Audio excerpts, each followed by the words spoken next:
Okuva ennaku z'omwezi nga 16 mu Novemba w'omwaka gwa 2024 paka ne buli kati Dr. Kizza Besigye akyali mu kkomera. Tuli mu mwaka gumu n'omwezi nga gumu bukyanga Dr. Kizza Besigye akwatibwa mu ngeri etaategeerekeka okuva mu ggwanga erya Kenya bw'atyo n'akomezebwawo wano mu ggwanga erya Uganda okuteekebwako emisango okuli okulya mu nsi ye olukwe awamu n'okgezaako okutta omukulembeze ono nno emisango gino okuliko ne munywanyi we Haji Obed Lutale.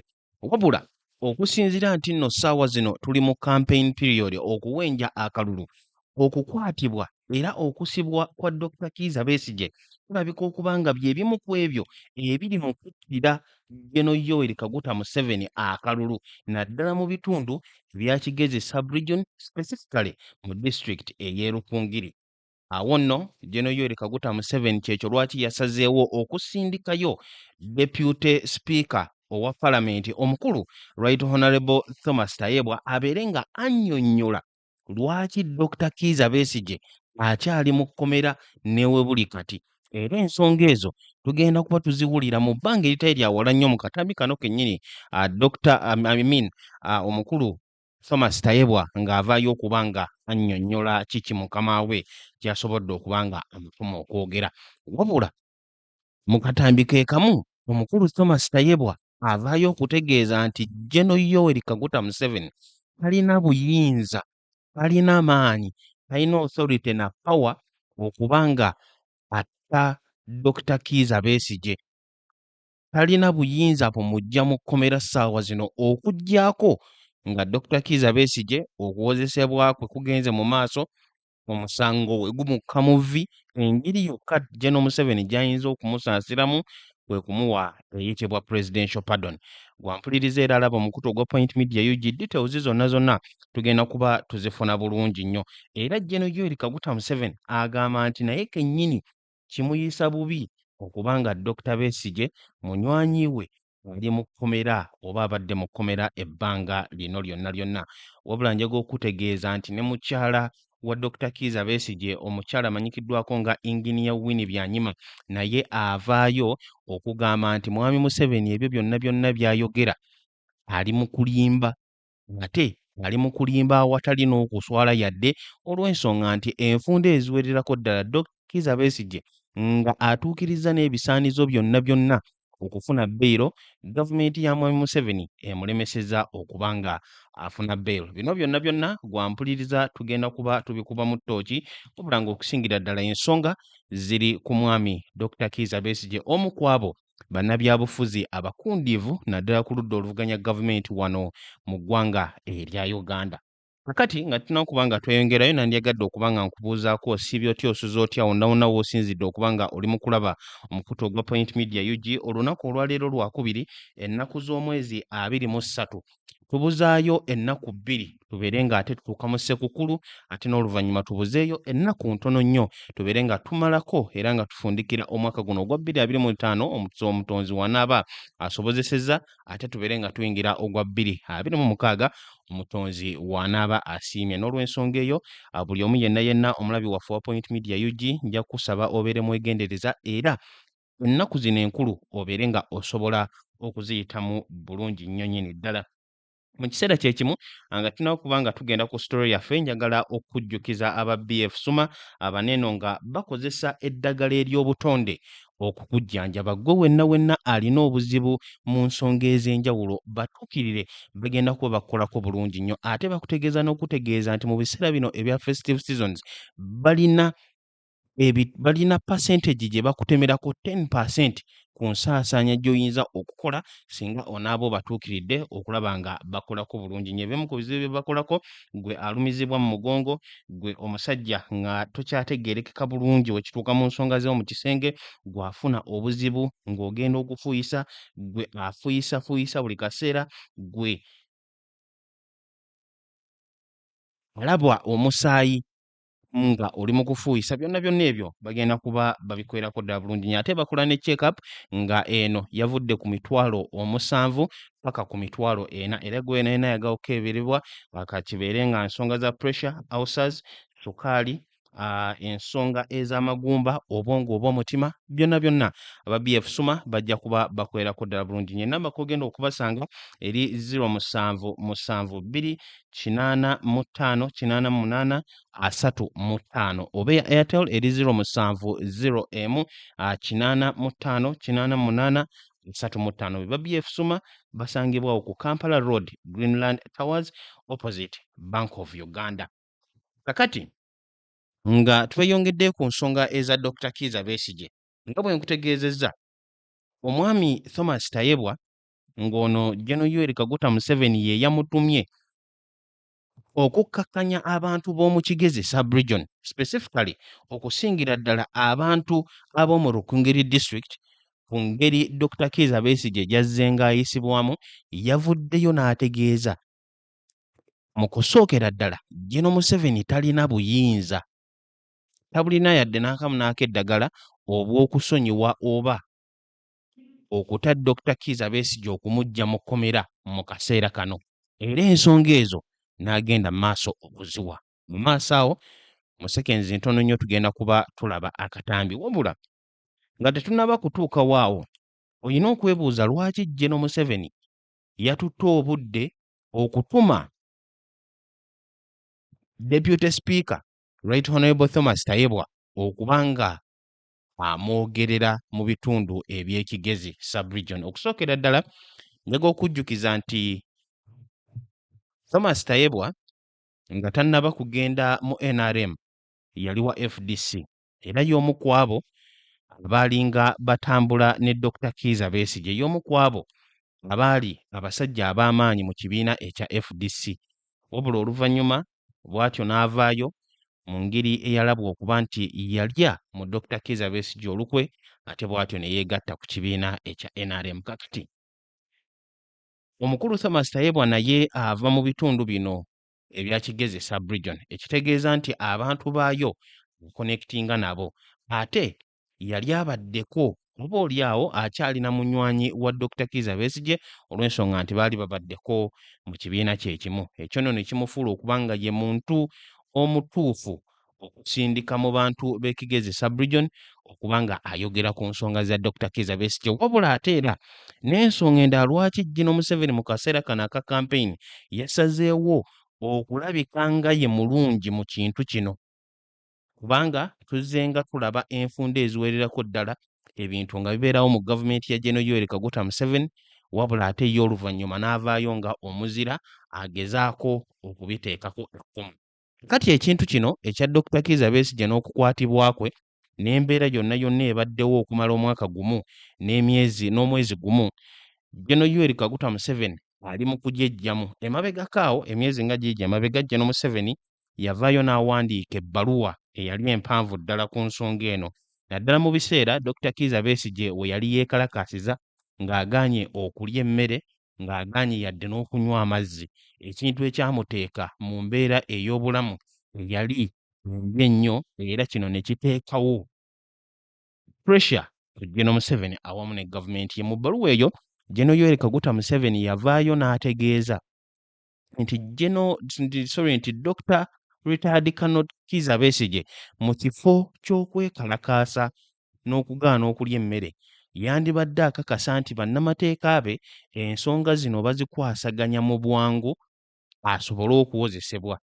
Kasita asangibwa nga talina musango abeere nga yejjeererwa, wabula kasita asangibwa nga alina omusango abeere nga asobola okusaavinga ekibonerezo kye ekinaaba kimuweereddwa kkooti. Ensonga eno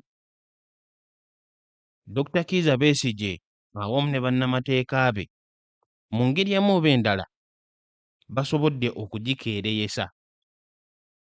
Mu kusookera ddala Dr. Kizza Besigye yali yatwalibwa mu kkooti ey'amagye, ekintu ekyaviira nako kkooti ensukkulumu ey'eggwanga erya Uganda ekulemberwamu Chief Justice Owiny Dollo okuba ng'evaayo okuwa ensalawo eyali etutte ebbanga eriwererako ddala. Ensalawo eyo n'egamba nti omuntu wa bulijjo talina kuwozesebwa mu kkooti ey'amagye.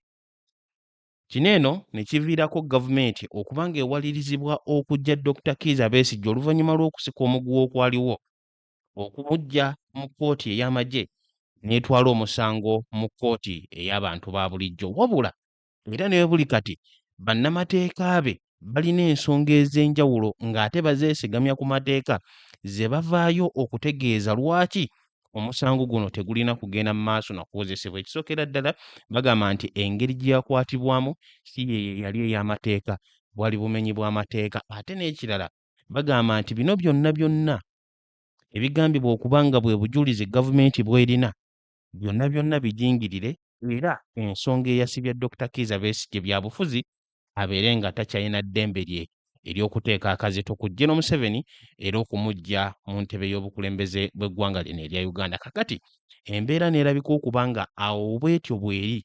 Dr. Kizza Besigye awamu ne bannamateeka be bagezezzaako okusaba bail enfunda eziwererako ddala ng'etugenda okulaba mu maaso awo Winnie Byanyima ng'avaayo okunnyonnyola, wabula era kkooti wezito ne zibeera nga zigaanye. Naye ate tukimanyi bulungi nnyo nti enfunda eziwererako ddala Gen. Yoweri Kaguta Museveni avuddeyo okutangaaza ku nsonga ya bail awamu ne police bond ng'ategeeza nti ye tabyagalirako ddala. Ekintu ekirabisa nti oba oli awo odda kiva butereevu ewa Gen. Museveni okukakasa nti Dr. Besigye, Haji Obed Lutale awamu n'abalala nga bwe bali mu misango gino tebasobola kufuna bail era kuteebwa ku kakalu ka kkooti okulaba nga emisango gino bagiwozesebwa bava wabweru w'ekkomera. Kati bwe kityo ekibeera nga kyetaagisa Gen. Museveni okwongera okwewozaako okulaba nga ensonga zino ate ye azeggyiramu ddala. Thomas Tayebwa yasobodde okuba nga amwogera era katulabe akatambi kano katini nnyo tubeere nga tokomawo okweyongerayo tokuwa n'oludda olw'omukyala wa Dr. Kizza Besigye, Engineer Winnie Byanyima. I have been sent by His Excellency the President to coordinate with our ministers and our flag bearers and leaders from this region to explain to the people of Rukunjiri, Kanungu, Kigeza and the country at large the issue of the continued detention of Dr. Besigye. Dr. Besigye is in state custody. He was remanded to Ruzira prison on the 21st of February 2025 by the Nakawa Chief Magistrate Court. Since then, the state has, through the DPP, has made it very clear that they are ready to proceed with the court.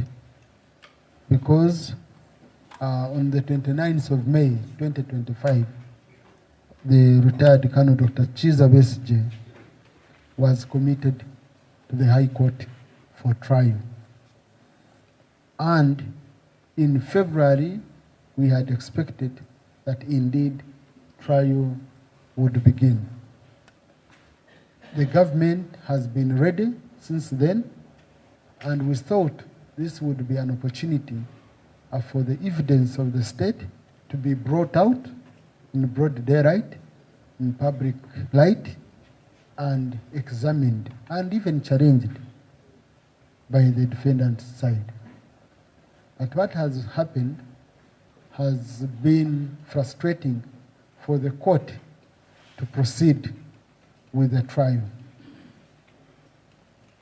Over 10 different applications, including miscellaneous applications and others, and also referral to the Constitutional Court have been made.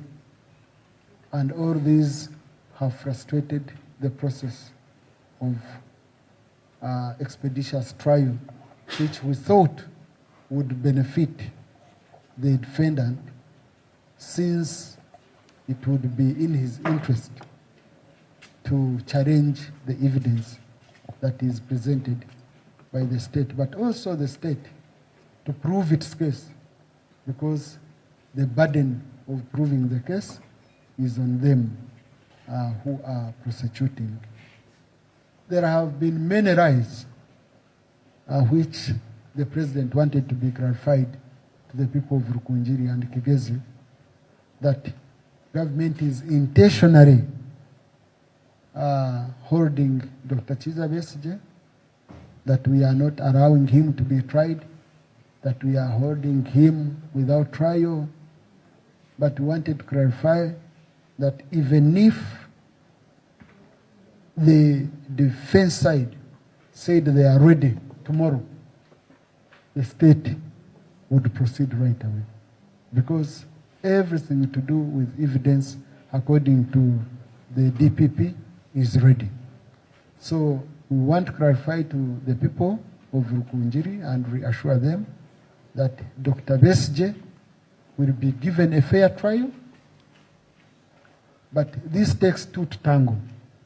It takes him also and his defense team supporting the process of a speedy and fair trial, which would be not interrupt with the ongoing procedures and court processes.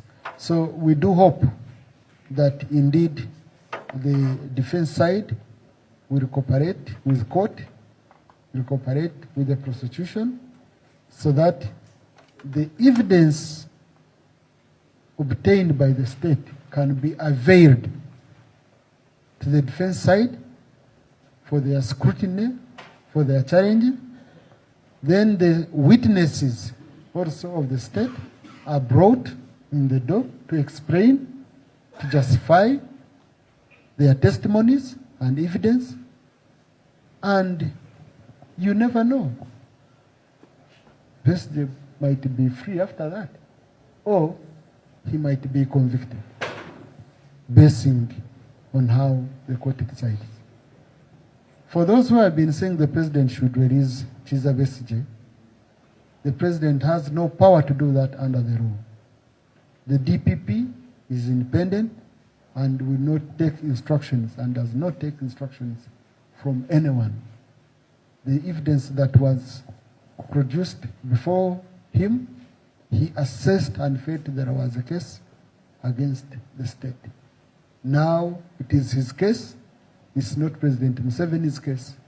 It's not the case of these flag bearers or the ministers or whoever. It is a case of the state which is represented by the DPP. The president can only intervene if Dr. Besigye is, for example, convicted and he wants to be pardoned under the president's prerogative of mercy, where the provided for procedure would also be followed. So we want to urge the people of Rukunjiri and Kigezi and Uganda to remain calm, to know that the law is taking its course, but it also note that the government, the state, has done its part. Oyo nno ye Right Honorable Thomas Tayebwa, Deputy Speaker wa Parliament, era bw'atyo yayogedde biki mukama we General Yoweri Kaguta Museveni be yamutumye okwogera. Awo kuddiramuko katono nnyo mu lulimi Oluganda, ekisookera ddala njagala nkutegeeze nti Right Honorable Thomas Tayebwa agamba nti ensonga lwaki Dr. Kizza Besigye akyali mu kkomera si lwakuba gavumenti bw'etyo ye bw'ekikoze. Nali mu kwogera ku nsonga ya bail, wabula ayogera ku nsonga y'okuba nga omusango guno gututte omwaka mulamba n'omwezi gumu, emyezi 13, okuba nga ne buli kati tegunnaba kuba nga guwozesebwa. Ensonga eyo era omusango ogwo oba obuvunaanyizibwa obwo abuteeka ku ttiimu ey'abannamateeka ba Dr. Kizza Besigye abakifuulidde ddala ekizibu okuba nga omusango guno gweyongerayo. Era ye Mwami Thomas Tayebwa agamba nti gavumenti oba state balina obujulizi bwe balowooza nti nno bumala bulungi nnyo omusango guno okukka mu vvi, era okuba nga Dr. Kizza Besigye asingisibwa omusango. Balina obujulizi, balina n'omujulizi oba abajulizi be baateekateeka obulungi ennyo, era nga bo balinda bulinzi ddi abawolereza Dr. Kizza Besigye we banaasobozesa okutwala omusango guno mu maaso gubeere nga guwozesebwa. Era n'asembayo ng'agamba nti mu kaseera kano General Museveni tasobola kuyingira mu nsonga zino. Engeri yokka General Museveni gy'ayinza okuguyingiramu singa Dr. Besigye gubeera gumusse mu vvi nga gumusinze n'asaba ekisonyiwo okuva ewa pulezidenti, awo nno General Museveni w'asobola okuyingira mu nsonga eno. Wabula jjukira nti nno egimu ku misango Dr. Kizza Besigye gy'alumirizibwa mu kulya mu nsi ye olukwe mulimu n'ogw'okugezaako okupangirira okutemula omukulembeze w'eggwanga General Museveni era n'okwagala okuwamba gavumenti ye nga nabo bwe baakola bwe baali bakyali mu nsiko mu biseera ebyo ebya 1986 mu lutalo olwamala emyaka egiwererako ddala 5. Kakati nno gwe yampuliriza ku mukutu ogwa Point Media UG bwe kityo ensonga ne zibeera nga bwe zityo zirabika okuva ku ludda olwa General Museveni era ye banaabidde ddala mu ngalo n'alaga nti ekyokusibwa kwa Dr. Besigye n'omusango gwe okuba nga gukyaluddewo okuwolezesebwa oba okuggwa ye nga General Museveni tabiriimu. Wabula bino byonna ate ye mukyala wa Dr. Kizza Besigye agamba nti bulimba era agamba nti omusajja ono omwami Museveni talinaamu yadde n'okuswala ku ebyo by'avaayo okwogera. Bino wammanga Engineer Winnie Byanyima bye yavuddeyo okuteeka ku mukutu gwe ogwa X era olaba bulungi nnyo nti yabadde ayanikula General Museveni bye yayogedde ebyakubiddwa olupapula olwa Daily Monitor ng'agamba I'm not happy with the continued detention of Besigye, says Museveni. Engineer Winnie Byanyima agamba nti this is a shameless lie, kuno kulimba okutaliimu na kuswala. General Museveni is responsible for the continued detention of Besigye. Besigye has applied 3 times for bail and it has been denied to him. Though he is not a flight risk for years, he has appeared before courts to answer very many bogus cases. Winnie Byanyima ye olunwe alusonga mu General Museveni ng'agamba nti y'ensonga lwaki Dr. Besigye akyali mu kkomero olw'ensonga nti ku musango guno gwokka Dr. Besigye yakasaba bbeera emirundi 3 wabula nga temuweebwa. Era n'ategeeza nti newankubadde tewaliiwo bulabe bwonna Dr. Besigye bw'ayinza kutuusaawo singa aba aweereddwa bbeero olw'ensonga nti ne mu myaka egizze giyitawo Dr. Besigye akwatiddwa n'aweebwa bbeero wabula n'asigala ng'alabika mu maaso ga kkooti okuddamu ebisangosanga eby'enjawulo ebibadde nga bimujwetekebwako. Bakoma awo omukyala Engineer Winnie Byanyima agenda mu maaso n'okutegeeza nti the law is clear, amateeka gakirambika bulungi nnyo. Besigye, a senior citizen who meets all bail conditions, should be granted bail.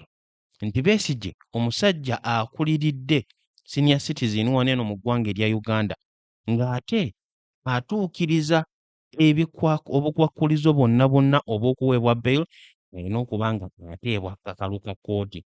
His lawyers have asked the court to respect the law. Bannamateeka ba Dr. Besigye basabye kkooti esse ekitiibwa mu mateeka. Instead, bail has been denied 3 times on spurious grounds. Justice Baguma could not even accurately count the days he has been jailed.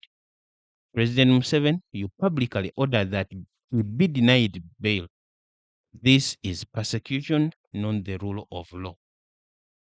Winnie Byanyima yayongera kukomerera mwami Museveni ng'agamba nti bannamateeka ba Besigye basabye kkooti eteeke ekitiibwa mu mateeka. Naye ate bo kkooti ne basalawo okumma Dr. Besigye bail emirundi 3 ku bintu ebitategeerekeka. Ye Justice Bagoma ali mu mitambo gw'omusango guno n'abeera nga takyasobola na kubala namba, takyasobola na kubala nnaku mmeka Dr. Besigye gy'ateekeddwa mu kkomera. Era bw'atyo Engineer Winnie Byanyima n'ategeeza nti President Museveni ovuddeyo mu lwatu n'olagira nti Dr. Besigye talina kuweebwa bail. Okwo kubonyaabonya kutulugunya so si kugoberera mateeka.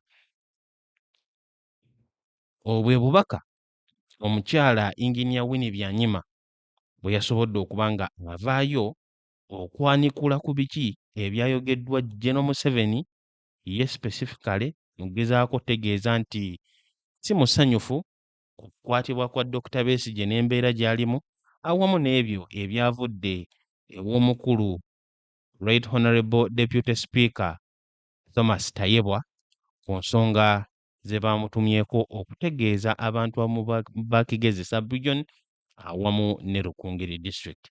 Embeera nno bw'etyo bw'etambula wabula kirabika okuba nga General Yoweri Kaguta Museveni kaakati ali mu kulabira ddala nti okusiibwa kwa Dr. Kizza Besigye kuli mu kumulabisa bubi era kugenda kuba kumufiiriza akalulu. Wabula ekibuuzo kiri nti kino kinaamukolera oba nedda. Jjukira nti nno n'omu ku abo abamuvuganya era bataddeko akazita ak'amaanyi Robert Kyagulanyi Ssentamu pulezidenti w'ekibiina kya NUP avuddeyo okwogera ku nsonga eno eya Dr. Kizza Besigye okwongera okulaga abantu b'e Kigezi sub-region awamu ne Uganda yonna okutwaliza awamu obubi awamu n'okulinnyirirwa kw'amateeka okuli mu gavumenti ya General Yoweri Kaguta Museveni, ekintu ekyawaliriza General Museveni okuba ng'ate atandika okwewozaako.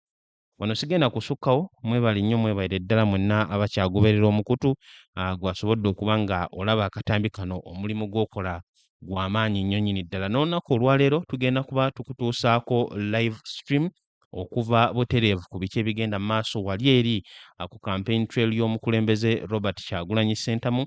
Olunaku olw'eggi yabadde mu Makindye East ne West, buli kimu kyonna kyonna twasobodde okuba nga tukituusaako butereevu wano mukutu bulungi nnyo era neebaza abo bonna bonna abasobodde okuba nga babeerako.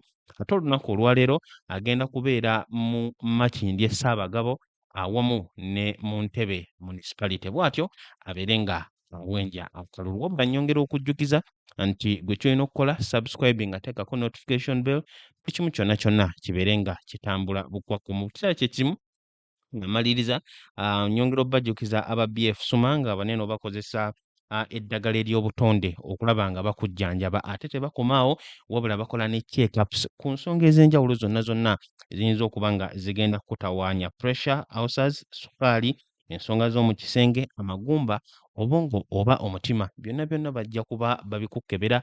Ate mu kiseera kino ekya festive season kasita obatuukirira aba BF Suma bagenda kuba bakugirako ebitundu 10 ku buli 100 ku expense gy'onaakozesa ng'obatuukiridde, ate ne check-up ezabadde ku mitwalo 7 kakati giri ku mitwalo 4 gyokka gyokka egya Uganda. Abatuukire ku nnamba eri nooti 772 85 88 35, ate eya Airtel eri nooti 7 nooti emu 85 88 35, bajja kuba bakolako bulungi nnyo. Gweyagala okubatuukirira butereevu basangibwawo ku Kampala Road, Greenland Towers opposite Bank of Uganda. Batuukire BF Suma babeere nga bakolerako ddala bulungi nnyo.